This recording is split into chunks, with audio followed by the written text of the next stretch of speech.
Storytelling from the Piko. PBS Hawaiʻi, home is here.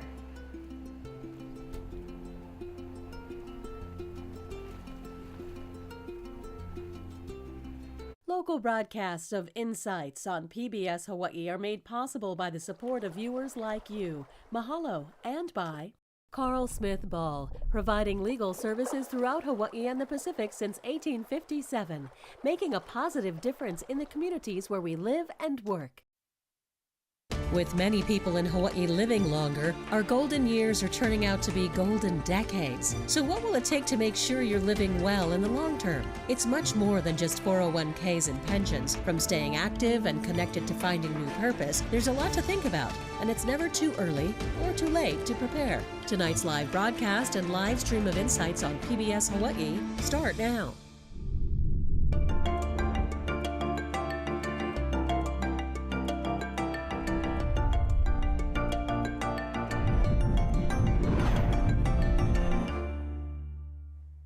Aloha and welcome to Insights on PBS Hawaiʻi. I'm Lauren Day. We spend much of our lives working toward that dream of a peaceful, comfortable retirement. But in today's rapidly changing world, that dream can sometimes feel uncertain, even out of reach. The good news is it is possible, but it will take some planning, and it's never too late to start. We look forward to your participation in tonight's show. As a reminder, you can email or call in your questions, and you will find a live stream of this program at pbshawaii.org and on the PBS Hawaiʻi YouTube page. Now to our guests in studio. Percy Ihara is a certified senior advisor, the former publisher and editor of Generations magazine. He is also a member of Kupuna Caucus and AARP. Travis Motosue is president of Financial Benefits Insurance. He has been working with insurance and has specialized in Medicare options for seniors for more than 20 years.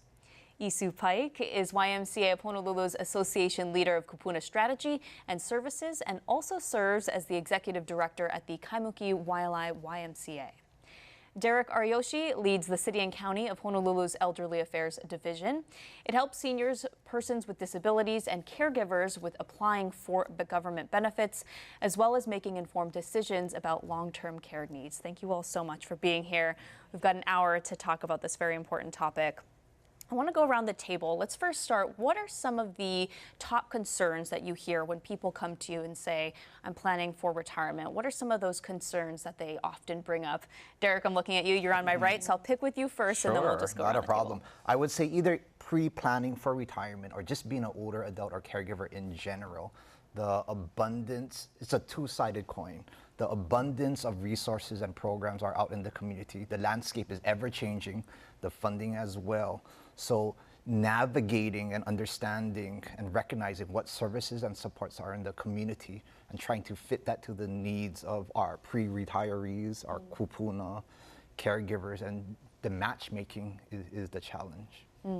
Travis, what do you hear are some folks' biggest concerns when they're thinking about retiring? Okay, so I work with mostly Medicare guys, so most of the clients, when they turn 65, they're bombarded by all these mailers, all these calls saying, join this plan, join that plan.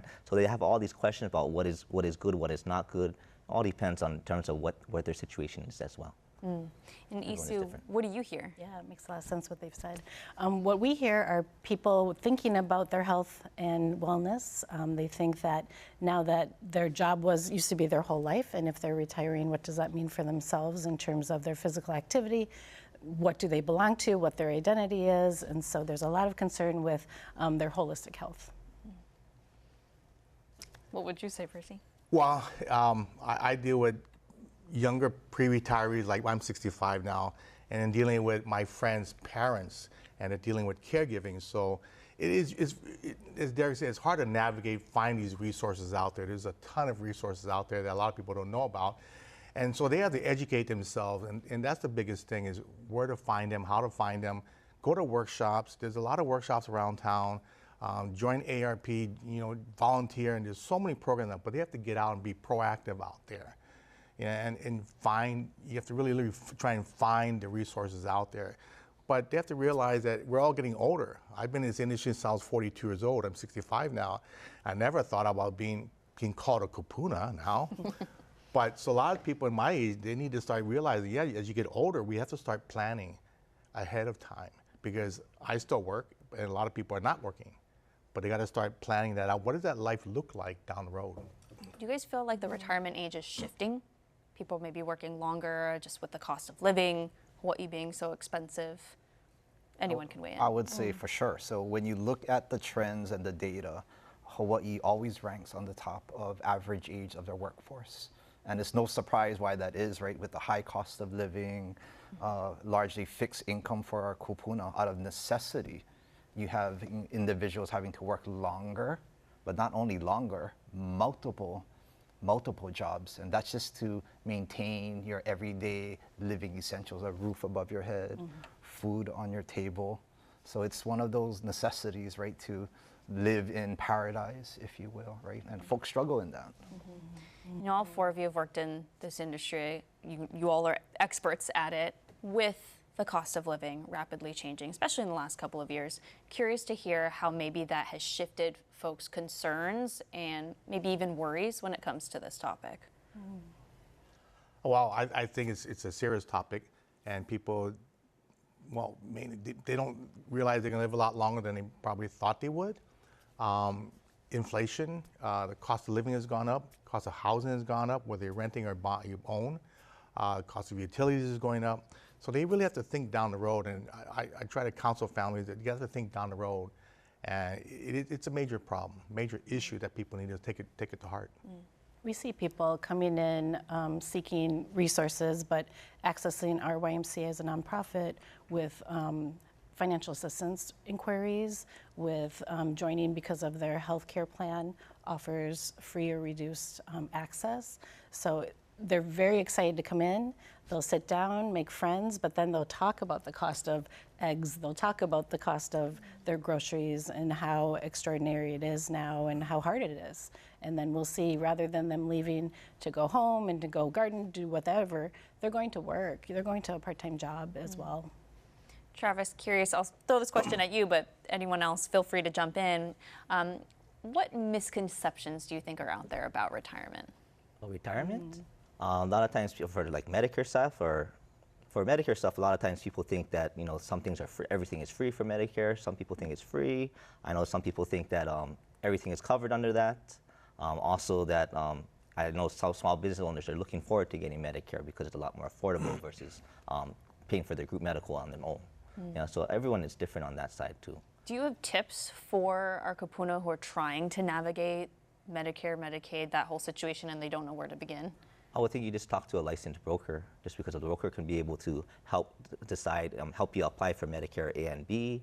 They can be able to help you decide which, depending on what your situation is, from your firm or employment or whatever, what's best for them. Depends on their needs, because everyone is different. I heard all four of you mention that there are a lot of resources out there. It's just a matter of educating the community. So I want to take the time to do that.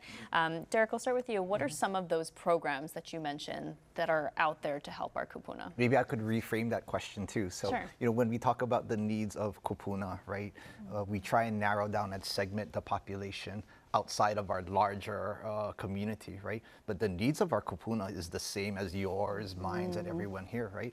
Our collective goal for everyone is to live a rich, fulfilling, healthy life for as long as possible in our own homes and communities. It's the same for you as our kupuna. So in that, to your question, what programs and resources are out there? Ones that support all of our needs: socialization, right? Health promotion, how to keep a strong body, mind, spirit, right? Being socially connected, nutrition, meal type of services. What type of services can we bring in the home for those folks that can't care for themselves?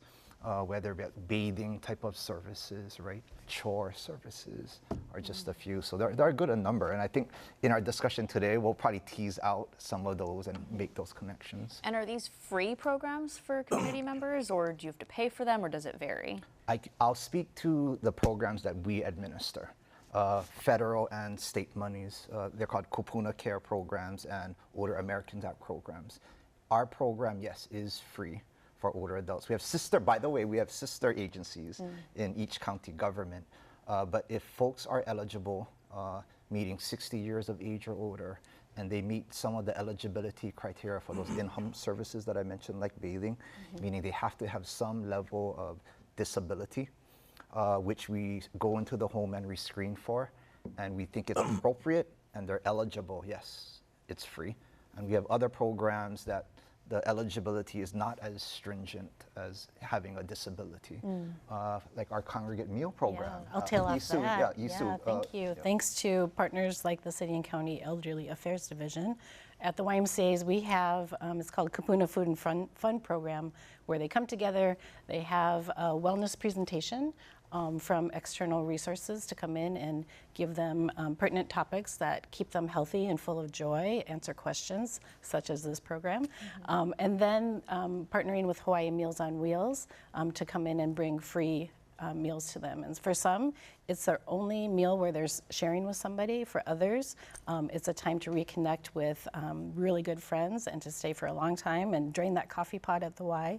But it is a place where it's to reduce social isolation and bring folks together to promote that healthy lifestyle and sense of belonging. Is there a place, before we move on, where folks, is it a website to get this list of programs, and how do they sign up for it? I want to make sure we get the website, the phone number, whatever it is, the resource out there. Yeah, I would probably suggest, I mentioned we have sister agencies on every county. So we have a general line that folks can call, and we'll direct them to the right county area agency on aging. So that's 643-80RC. Okay. So I'll repeat it again, 643-80RC. Perfect. And depending on the prefix of the number, it'll direct to the appropriate county. Percy, and for Travis, I want to ask you a question. When should folks start planning for retirement? Is there a certain dollar amount that folks need? When should people start thinking about it, and are they ever too late to start? That's a good question, because I get that question quite a bit, especially my classmates, my friends my age. You know, a friend of mine called me a couple of weeks ago, do you think $2 million is enough?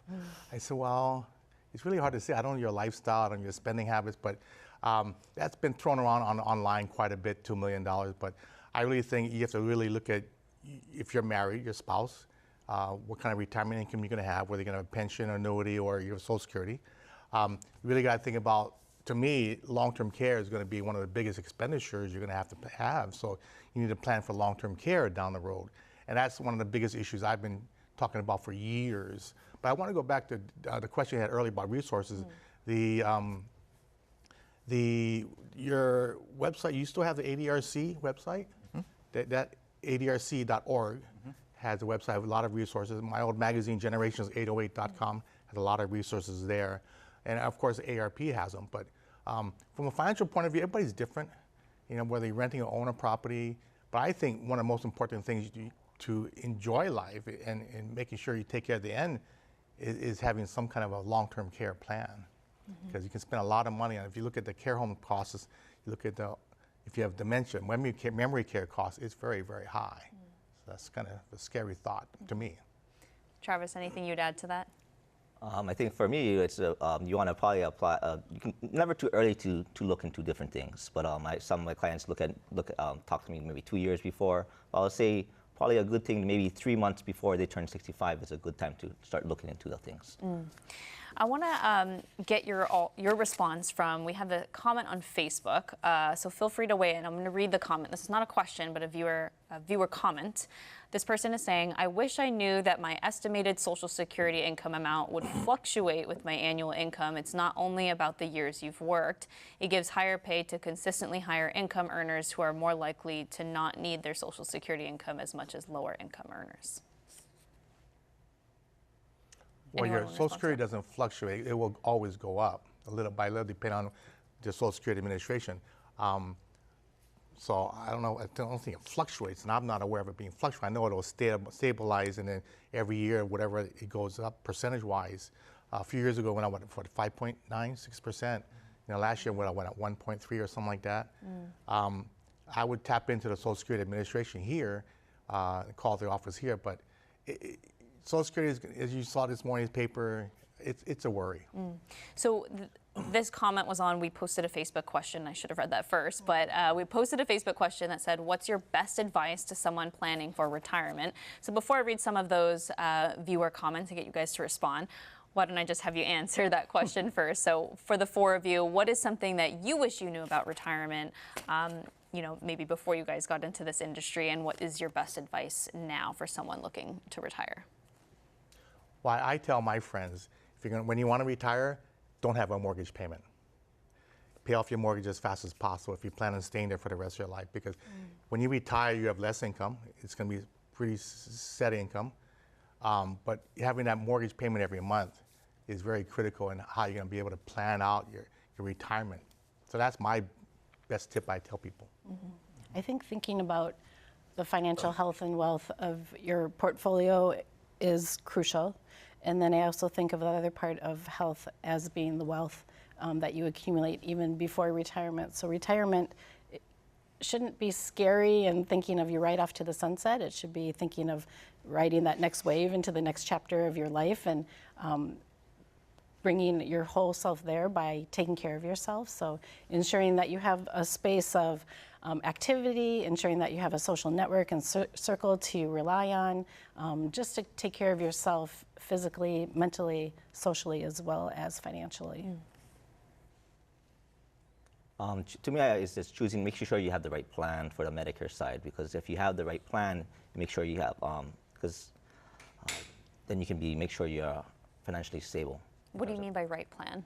Everyone is different, so that's why there's federal retirees, state retirees, VA, TRICARE, so everyone is different. You can't listen to whatever your spouse has even might not be the right plan for yourself too, or whatever your best friend, your neighbor has might not be the best plan for you. So you always got to look and determine what is best for yourself. I even have husband and wife with 2 different plans, two different carriers, because they're just in different situations. So just want to make sure that depends on who your doctors are, what medications you're taking, what your health is. That's depending what plan you look at, as well as whatever you retired from as well. I would say similar to Iso's comment, is that just in the daily grind of our lives, right? When we get home, we're not thinking about retirement. We're thinking about, we had a rough day. I want to kick my feet up, have a nice meal, watch something on Netflix or some kind of streaming. So it's hard to have those internal discussions, let alone planning. So what I would say is being honest on what someone's goal is in retirement, making sure that they're honest about it, and all the holistic well-being components are there. Social engagement. There's a term called ikigai in Japanese, which is fulfillment and purpose, right?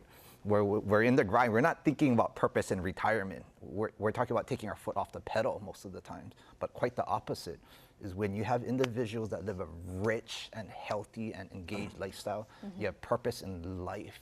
So it's finding that ikigai and purpose and being thoughtful and mindful before you retire. So you have all those pieces in place, right? Yeah. And we have opportunities to do that.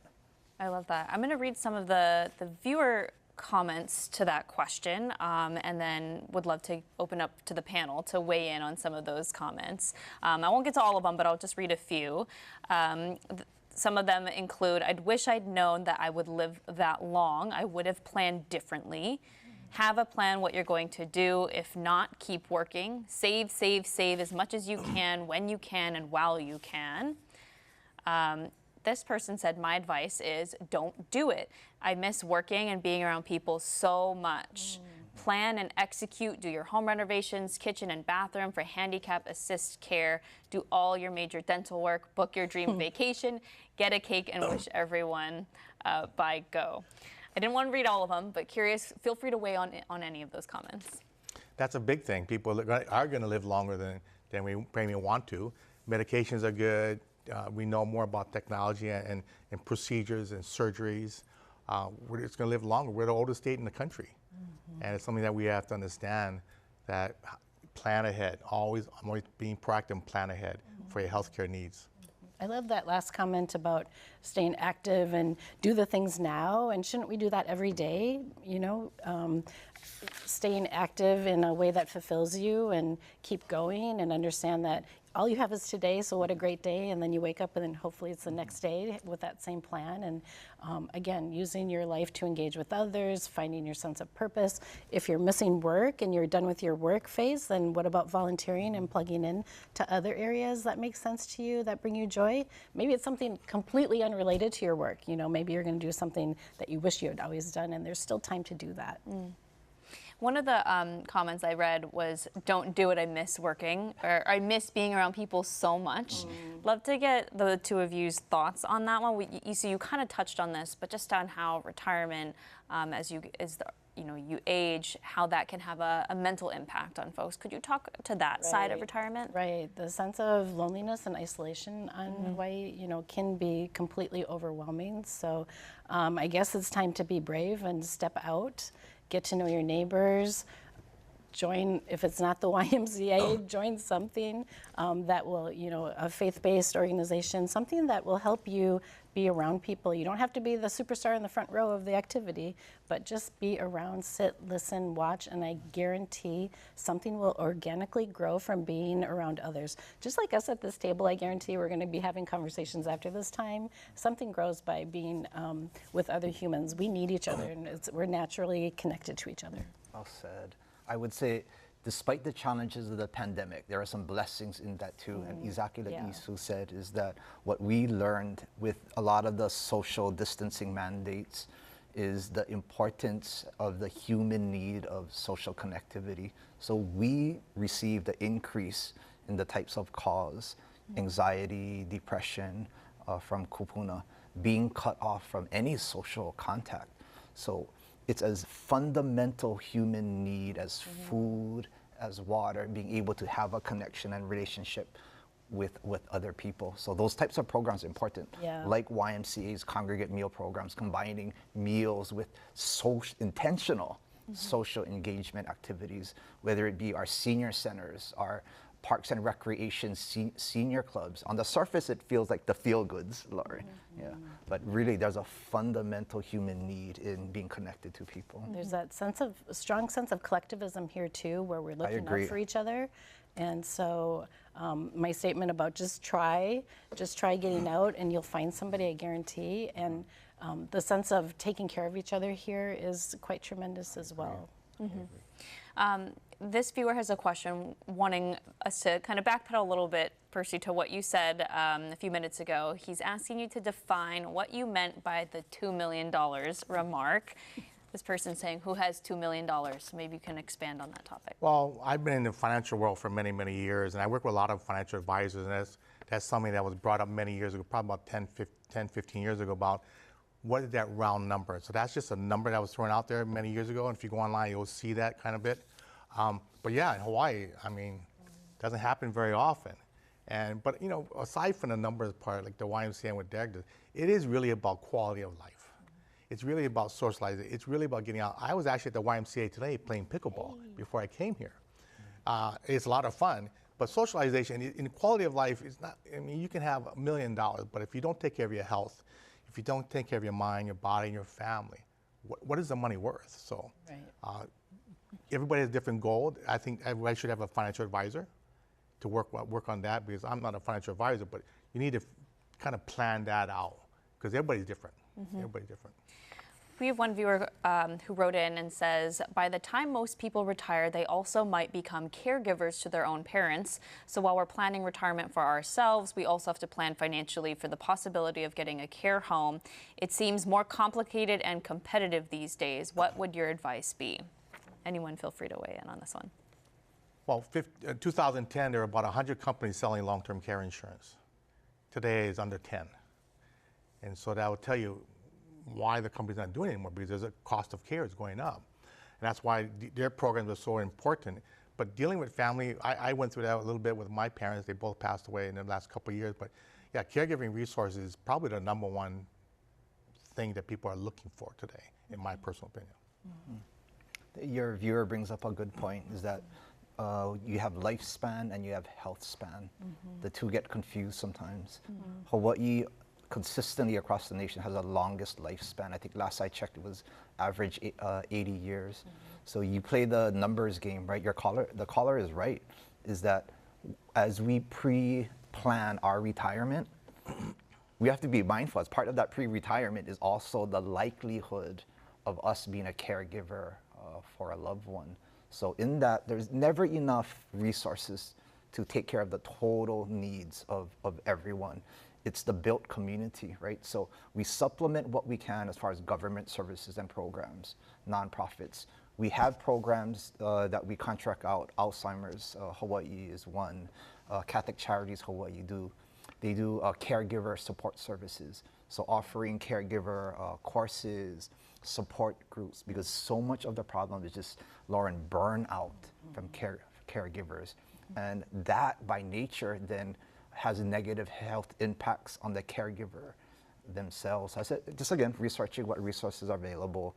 We do our best as area agencies on aging to as best connect what resources and supports are available. And when folks call in, and EC, you can weigh in on this as well, when folks call in, what are some of the biggest challenges that you see those retirees facing when it comes to trying to get assistance? Navigating the resources and programs, like I said, is a tough one. And then I would say what supports, acknowledging their own frailty sometimes is a tough, because Hawaii culture is interesting, right? We're a prideful, independent type of culture. So to admit that we have maybe challenges or barriers is tough sometimes, but asking for help, I think, is needed. So the types of calls we get in could be anywhere from, I need help with with right? So as best we can, we connect them to resources, and they have to let someone in their home and help them with the bathing process. Very intimate, very challenging, but I think asking for help and then seeking those resources are a big part of it. And are your callers often folks who maybe don't have family here, or is it sometimes, a mixed bag? All of the above. Kupuna themselves, caregivers, neighbors, right? But ultimately, it's the kupuna that need to advocate for themselves, right, and ask for the help. Oftentimes, you have family members calling for support of the kupuna. But when we get connected to the kupuna, they're not wanting that support for any number of reasons. Maybe pride, who knows. But the interesting demographic with the baby boomers is that as we move towards that generation, guess what? Less children. And the generation after that, even less children, right? So you can fill in the blanks. What does that mean? Less informal supports. Then the question is, then what, right? Is that all going to fall onto nonprofits and government? We have finite resources. I would argue that we leverage as best we can. The resources are available, but the community, neighbors helping neighbors have to be part of that. And I'm hopeful. I'm hopeful because that's Hawaii culture in a way. Exactly. We see that at one of our YMCAs, there's a big cover, and it's a courtyard where folks just gather. And when you described the community, that's exactly who we have there, and they are asking each other questions in a safe space. So there's a trust there. You might have to ask somebody 3 times, are you okay? Do you need anything? No, really, are you okay? And then the stories will start to unfold. We're not necessarily the experts that these folks are with the financial planning or every single resource available. We don't have that. We can't be everything to everybody, but we can work with folks collectively on things. So we do share resources, we do give referrals, and then we have, again, the staff, the volunteers, the other members that really just have antennas up to look out for each other. I think this is more of a financial question, so I'll give it to Travis and Percy here. What would the two of you say to someone who maybe feels like they will never get to that point to be able to financially retire? That's a good question. And people are still working because they cannot afford to retire. Like Derrick said, somebody making 1, 2, 3 jobs, But it's something I would reach out to family. I would look at workshops, get out there and talk to a lot of people. And sometimes they might find a job not in their own field that they were working earlier.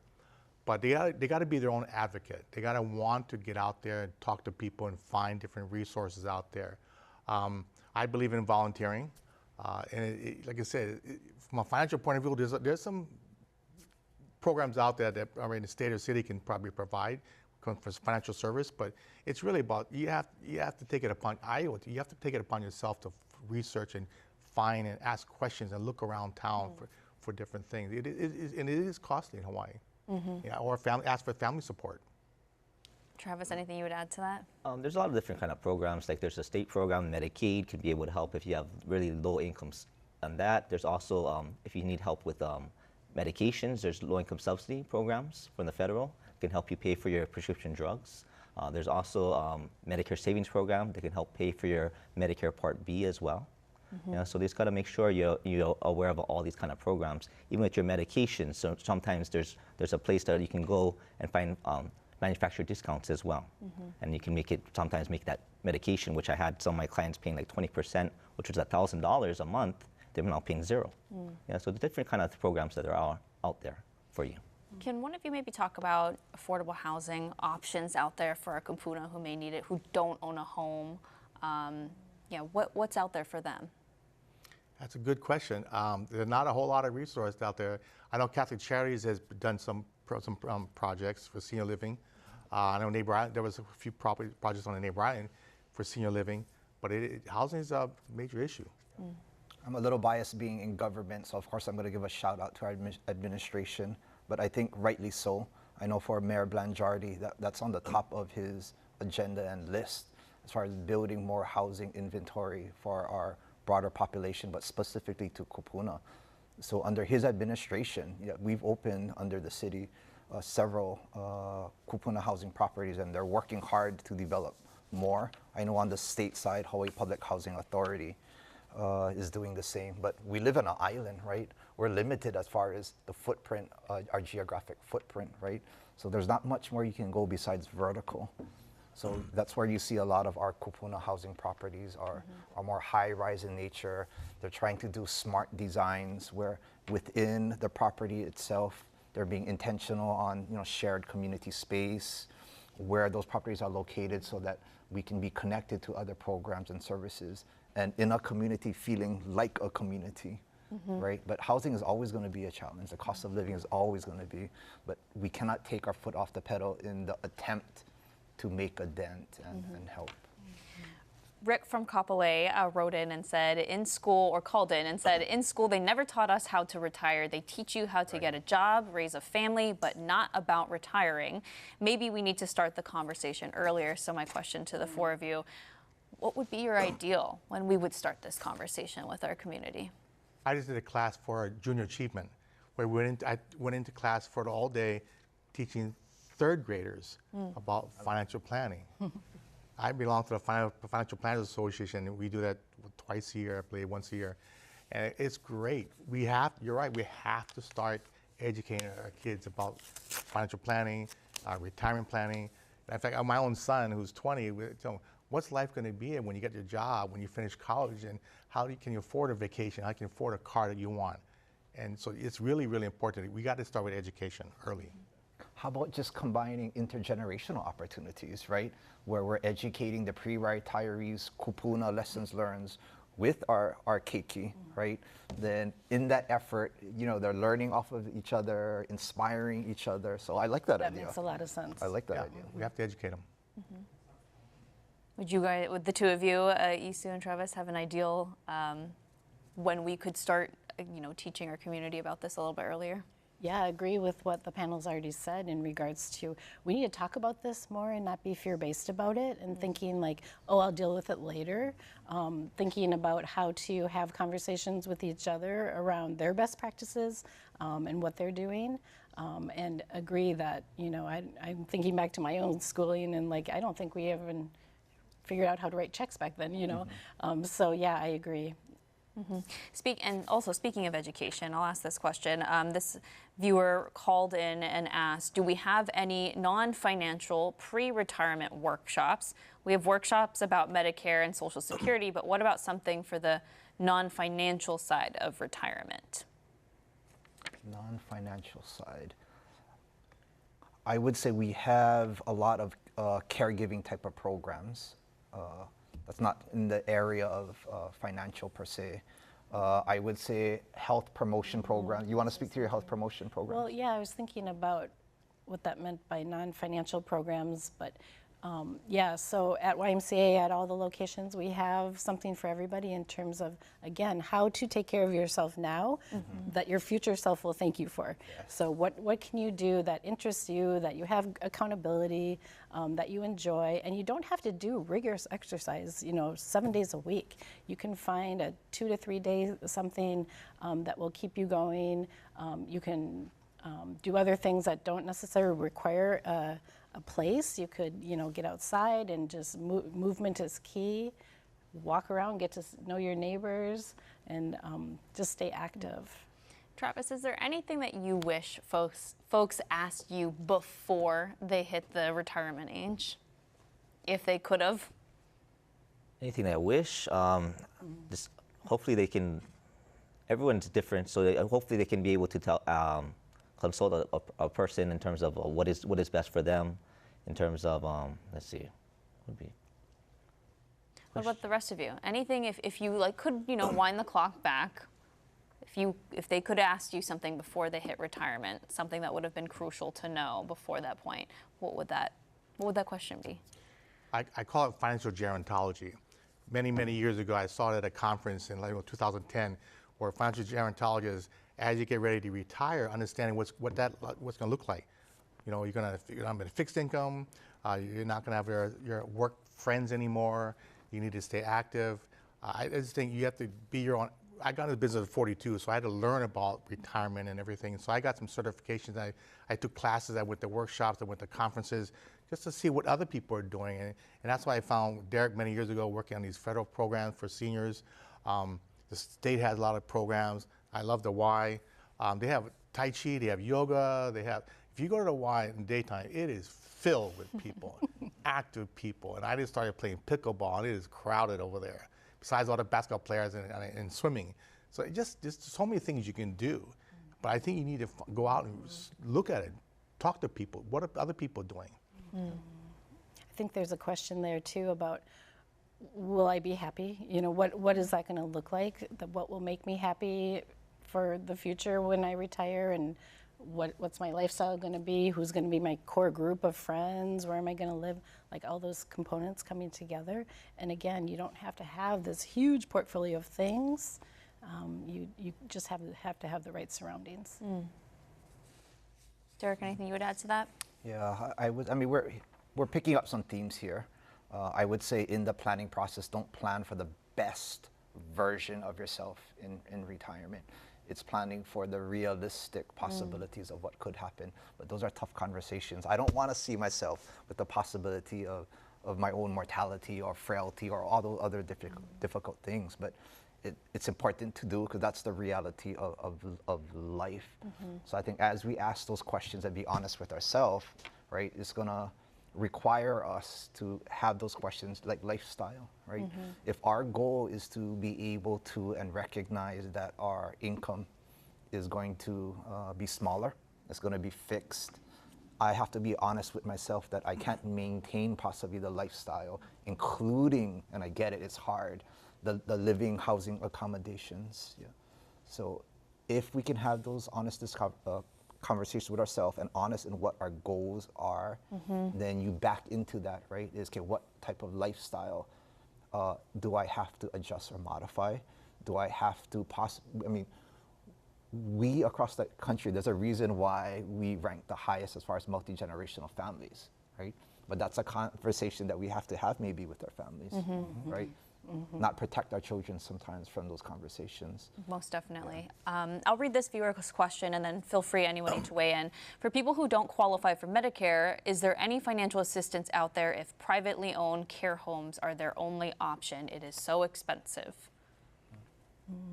Well, Medicare is 65, so if they must be under 65 years old. If they're disabled, there's disability programs, but that's a good question. But you just got to, I like to use ARP, I like to use different Office on Aging, Elderly Affairs Division, and just ask those questions and go to workshops and ask the questions. There are a few, but it's hard to find. Yeah. I would say think of care as a spectrum. So it's just not from independent all of a sudden to facility nursing level care or care home, right? So yes, outside of government subsidized supports for care home or nursing facilities, the only option is private pay or long-term care insurance, right? But there are other support services in between, right? You have things like adult daycare services, right? Where a older adult can go into, for the day, right? Into a adult daycare, meals, social engagement, support from staff, right? The caregiver hopefully can get either respite or still be in the workforce. And then at the end of the day, they come back home, right? You can bring in home and community-based services, whether it be bathing, home delivered meals, chore type of services, yeah? So not every shoe is right, not every shoe fits, but it's finding that right shoe. This caller's asking about Medicaid. So maybe Travis, I'll throw it to you, this question. There are reductions in Medicaid. What will happen to our programs here in Hawaii? I don't think, hopefully there's not too much reductions in the Medicaid, but I know that they're talking about that. But I know they're talking about that, but hopefully they don't really know exactly what's going to go on with that bill. Yeah, I know that they're saying that they're probably going to take out the illegals per se, but who knows? Because I know in the paper it says it's going to, a lot of people, hospitals might be out of jobs and all of that kind of stuff. So I'm not sure exactly what's going to happen. For me, it's about wait and see what's going to happen with the bill that's going to come out with the Congress and the House is going to pass. Speaking of current events, with the stock markets fluctuating, for folks who have their retirement savings in maybe a 401k, do they ever come to you asking about that situation and how much stress that is putting on them, and what do you guys say to them? Yeah, after 9/11, I didn't realize my 401k could go down. And in 2008, I didn't realize that financial crisis, my 401k would go down. I would recommend you talk to a financial advisor. Okay. It's really important to get a better professional that's in that industry all day long, be able to answer that question. But Medicaid, I think, Derrick's closer to the government side, so I don't know what you see or what you think the Medicaid cuts potentially could be. Yeah, I mean, I'll go to Travis. I mean, who knows, right? I know that some of the discussion in tying Medicaid, even our SNAP programs, right, to eligibility with respect to work provisions, right, or limiting eligibility and access to refugee, migrant type of populations. So I probably shouldn't or can't speak on the policy level, but we have to be ready that there may be, and I would say maybe likely implications to certain populations, right? In that, then that's a policy discussions. Then we have to have at a local level, right? Is what same thing as our program services is what program services are available then, right? We know that we're not going to cover all the gaps and needs of the community, but I don't think that stops us from trying to see what resources are available and doing our best to, as a community again, right, to mobilize, activate, and do our best to respond. This viewer is asking if you all, the panel, is willing to share, when do you plan to retire, and do you plan to work as long as you can for enjoyment or necessity? Since I'm the oldest one here, probably. Do you know that for sure? I think so, yeah. She looks a lot younger than me. Thank you. But I support seniors, and I do a lot of workshops and counsel seniors every day. And there's a lot of things that they don't know, so I'm always going to be working for a few more years. But I do definitely keep active. Like I said, I play pickleball, I golf, I play softball. But I believe in a big balance in life. Where if you can work part-time or work and have a balance in life, because Steve Jobs said you can have all the money in the world, but if all the money can't keep me healthy, save my life, it doesn't make a difference how much money you have. So, but yeah, I plan on working for a while. I feel like I just got started, so I'm not even quite thinking about all the aspects of retirement yet. But I definitely do think about, ooh, was that my knee making that noise? And oh, what's this over here? And so I am aware of things that are happening. So I do try to stay as active as I can. I do try to be as social as I can. I do try to get involved in other community opportunities as well. So all those dimensions of health, is what I'm thinking about as my retirement package. I don't plan on retiring anytime soon, but we'll see exactly when I will retire. Probably it's going to be around 80-ish, I would think. Around then, hopefully my body can last that long. But I think I'm going to work as long as I can, I think, during that time. But around 80-ish, I think I might retire or slow down. I think the more realistic question, Lauren, is when my wife plans for me to retire. I think that might be in the equation, right? But to the caller's question, I mean, in nonprofit government, particularly, right, is that we're not making a good amount of money per se. So we really are purpose and mission driven in that way. So maybe I'll flip that question is, so long as I feel that we're making a difference for the larger community and I feel satisfaction and gratification that my work has a purpose and making a difference. I truly mean that. Yeah, I truly mean that. To me, that's gratifying and satisfying. When I feel that there's a next generation or someone else that can take it to the next level, then that will be my sign that I have to maybe transition into the next part of my life. But with that said, we discussed it already. I think I still need to have purpose, right? Now, maybe it's a different purpose, Yeah. right? Do the four of you feel like retirement is still the goal? Or do you want to work and contribute to society? I know for some, my dad, for instance, he loves what he does, and I don't think he plans on retiring anytime soon because it gives him purpose, Derrick, like you were saying. So I'm curious if you think, is retirement the goal for you all, or you think for some maybe retirement's not the goal and they want to keep contributing and working to give them purpose?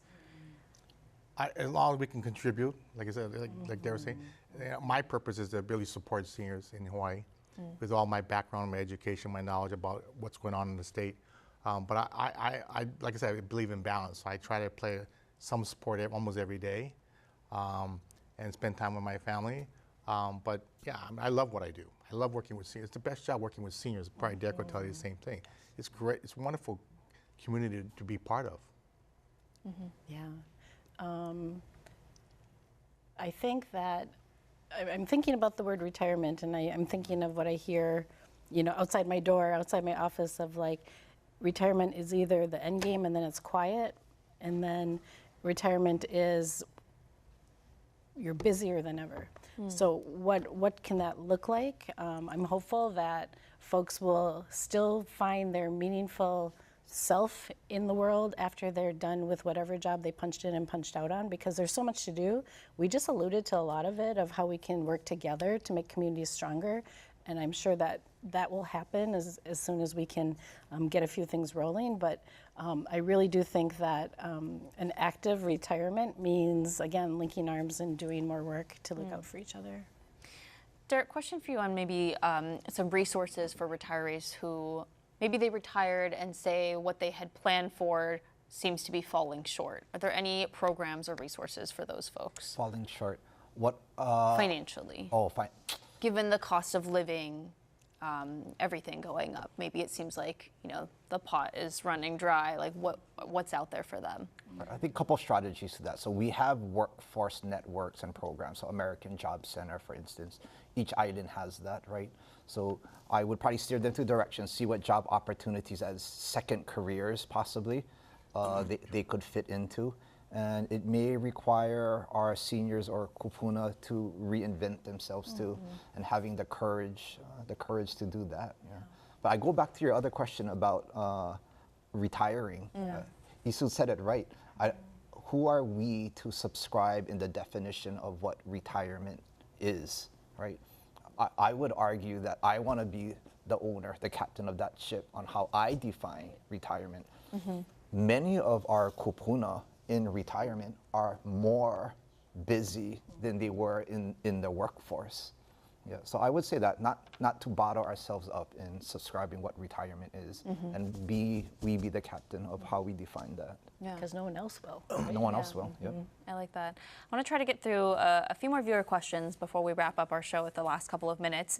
Sandy from Mililani is asking, can you give us an idea of how much a care home or nursing home would be? That's a good question. They're all over the place. There's different levels of care. I mean, I would say anywhere between 4,000 and 7,000, 8,000. It just depends on whether you need skilled care, memory care, intermediate This is care. a month, right? Yeah, Or per month. There are the Medicaid program for long-term care. There's a program for that. That's a whole other topic in question and qualifications and parameters of that program. But that's about a range. But do you want to go to a care home?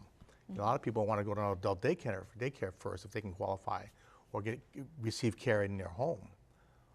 So they got to do their research. Alan from Hawaii, and I think Travis, this question is for you, is asking what kind of resources that ready to retire people have for Medicare supplement plan? What kind of resources?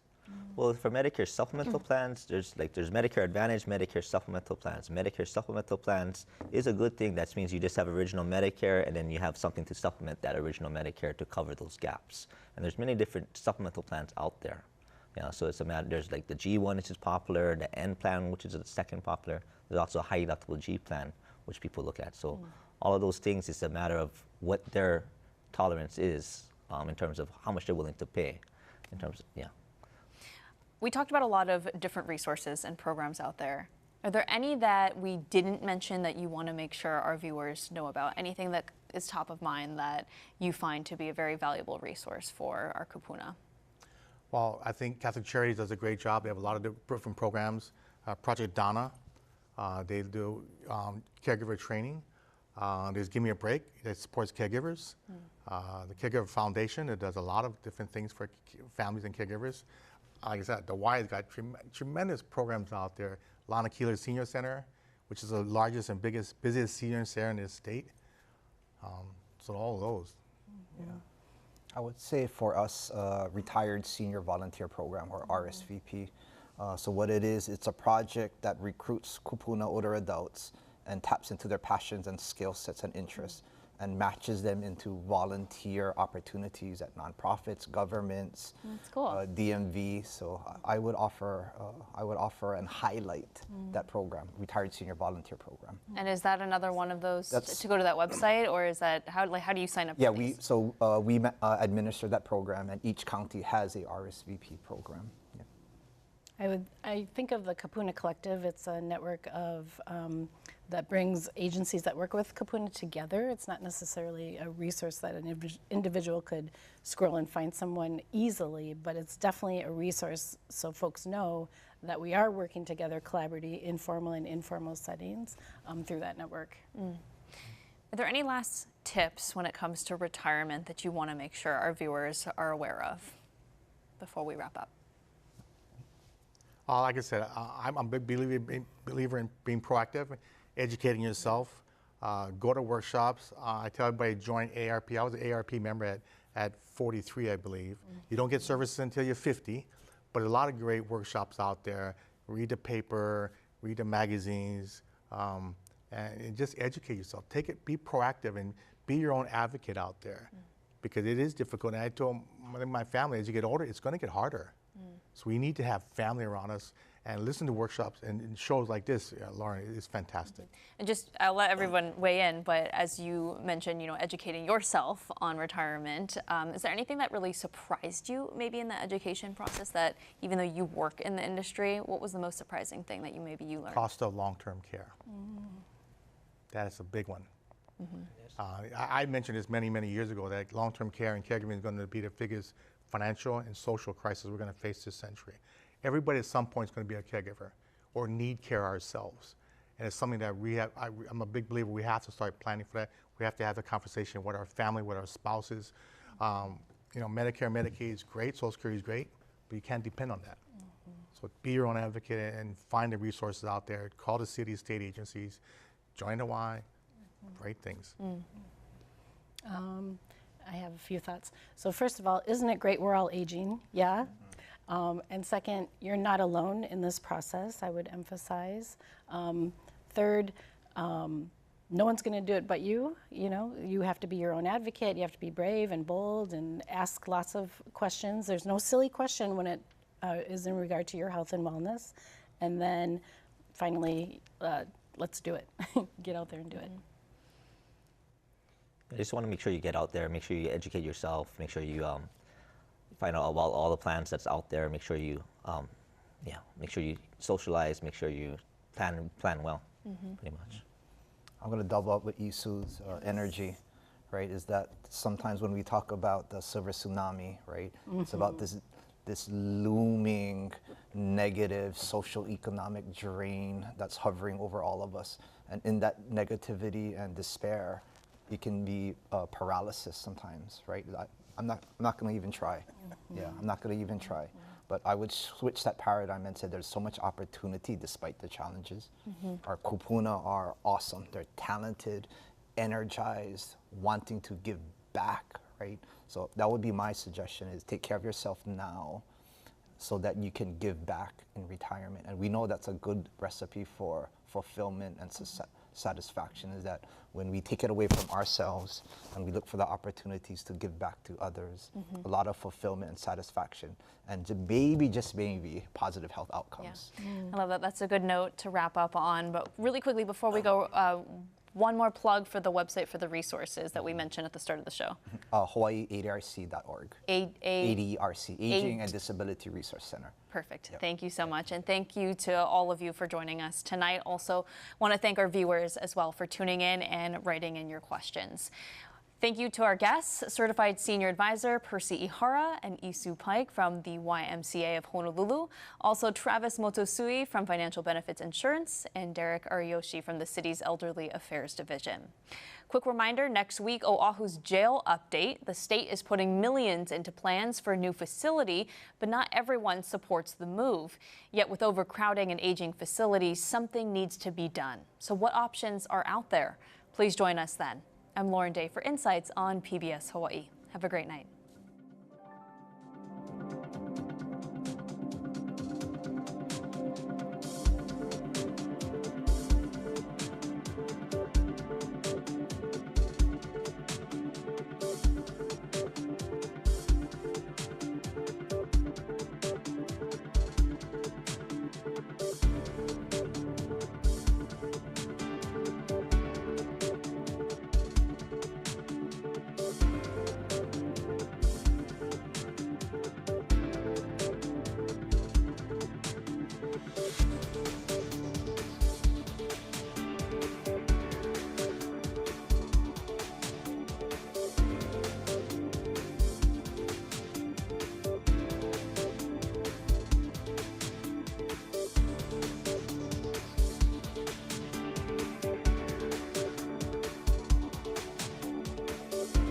Local broadcasts of Insights on PBS Hawaii are made possible by the support of viewers like you. Mahalo.